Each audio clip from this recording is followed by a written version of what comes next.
محترم بھائیوں، کہتے ہیں کہ 2 سال کے اندر 30,000 افراد ابھی تک اپنی اپلیکیشنز جمع کروا چکے ہیں نادرا میں جنس کی تبدیلی کی۔ یہ کوئی مذاق نہیں ہے۔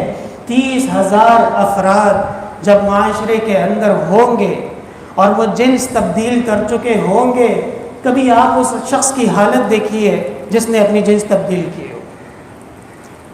وہ کہتے ہیں نہ خدائی ملا نہ وصال صنم، نہ ادھر کے رہے نہ ادھر کے رہے۔ وہی اس غریب کے ساتھ ہو جاتا ہے کہ جو مرد ہے وہ طبعی طور پہ خاتون نہیں بن سکتا۔ یہ میرا چیلنج ہے کہ وہ شخص مرد جو خاتون بن چکا ہے وہ صرف اور صرف جنسی تسکین کے لیے خاتون بنا ہے۔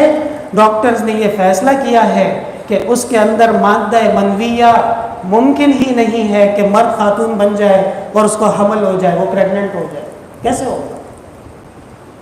اور اسی طرح جو خاتون مرد بنی ہے اس کا بیٹا ہو جائے، اس کی بیٹی ہو جائے، یہ ممکن ہی نہیں ہے۔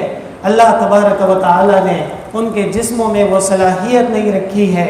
لیکن وَلَأُضِلَّنَّهُمْ وَلَأُمَنِّيَنَّهُمْ وَلَآمُرَنَّهُمْ فَلَيُبَتِّكُنَّ آذَانَ الْأَنْعَامِ وَلَآمُرَنَّهُمْ فَلَيُغَيِّرُنَّ خَلْقَ اللَّهِ، اور میں ان کو ایسے راستے دکھاؤں گا کہ یہ اللہ کی تخلیق کو بدلنے کی کوشش کریں۔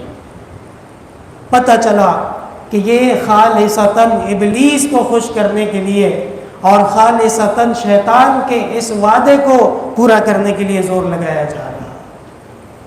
اب آپ حضرات سب باتیں جانتے ہیں، تفصیلات میں اس کی زیادہ کر نہیں سکتا۔ ہمارا الحمدللہ ایک باحیا معاشرہ ہے اور آج بھی مسلمان نیکی اور بدی میں فرق جانتے ہیں، لیکن یہ ایک ہمارے لیے ضرور لمحہ فکریہ ہے، قطع نظر اس سے کہ حکومت میں کون ہے اور کیا کر رہا ہے۔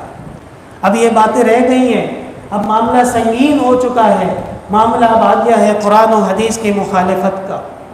معاملہ اب آ چکا ہے کہ اللہ نے جن اعمال سے روکا ہے ان اعمال کی کھلے عام دعوت دی جا رہی ہے، ان اعمال والوں کی کھلے عام حوصلہ افزائی کی جا رہی ہے اور ان کے لیے قانون پاس کیا جا رہا ہے کہ ان کو ایسا تحفظ مل جائے کہ معاشرے میں بے حیائی، معاشرے کے اندر ننگا پن آپ کے سامنے ہو رہا ہو اور آپ کی زبان پہ تالا لگا ہوا ہو کہ آپ کچھ کہہ نہیں سکتے ورنہ آپ کے خلاف FIR کٹ جائے۔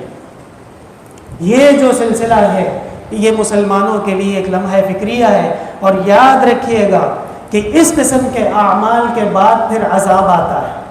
یہ علماء نے بات پکی رکھی، اور اس وقت جو حالات ہیں، مچھروں سے قوم تباہ ہو گئی اور قوم کے پاس آٹے کی کمی ہو رہی ہے، اور قوم کس فیصلوں میں لگی ہے کہ مرد کو خاتون کیسے بنانا ہے اور خاتون کو مرد کیسے بنانا ہے۔ فلا حول ولا قوت الا باللہ۔ اگرچہ بدھ ہیں جماعت کے آستینوں میں، لا الہ الا اللہ، مجھے یہی حکم ہے، سب اپنے ہیں اور سب کو انشاءاللہ تعالی آگے لے کے چلنا ہے اور سب کو سیدھے راستے کی دعوت دینی ہے۔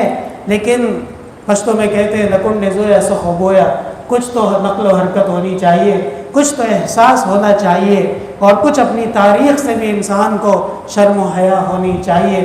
پاکستان کا مطلب کیا؟ لا الہ الا اللہ۔ اور آج پاکستان کے اندر LGBTQ والوں کی باتیں شروع کر دی گئی ہیں، حالانکہ ان کے اپنے لوگ، ان کے اپنے پادری، ان کا اپنا رومن کیتھولک چرچ، ان کے آرتھوڈاکس بھی ان لوگوں کو ماننے کے لیے تیار نہیں ہے، اور ان کے پاس بھی ان کے لیے کوئی جگہ نہیں ہے۔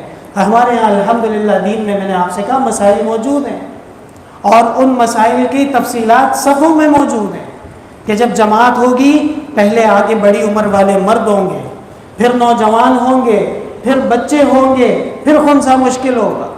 اس لیے کہ ہو سکتا ہے وہ مرد ہو تو عورت کے پیچھے نہیں کرنا ہے اس کو، اور ہو سکتا ہے کہ وہ عورت ہو تو مرد کے آگے بھی نہیں کرنا ہے، تو بچوں کے بعد ان کو کھڑا کیا جائے گا اور ان کے بعد خواتین کھڑی ہوں گی۔ ہمارے معاشرے میں یہ مخلوق ہمیشہ سے تھی، اور اس مخلوق کی عزت، اس مخلوق کے لیے تمام سلسلے دین میں متعین کیے گئے تھے۔ اللہ تبارک و تعالی سے دعا ہے ہمارے اور آپ کی حیا، ہمارے اور آپ کے یہ دین، ہمارے اور آپ کے ملک کے یہ عزت کے مقامات اللہ تعالیٰ قائم اور دائم رکھے۔ ہمارے حکمران، ہمارے قائدین اللہ تعالیٰ ان کو بھی عقل دے، ان کو بھی ایمان کی حرارت نصیب ہو اور وہ اس قسم کے افعال سے باز رہیں۔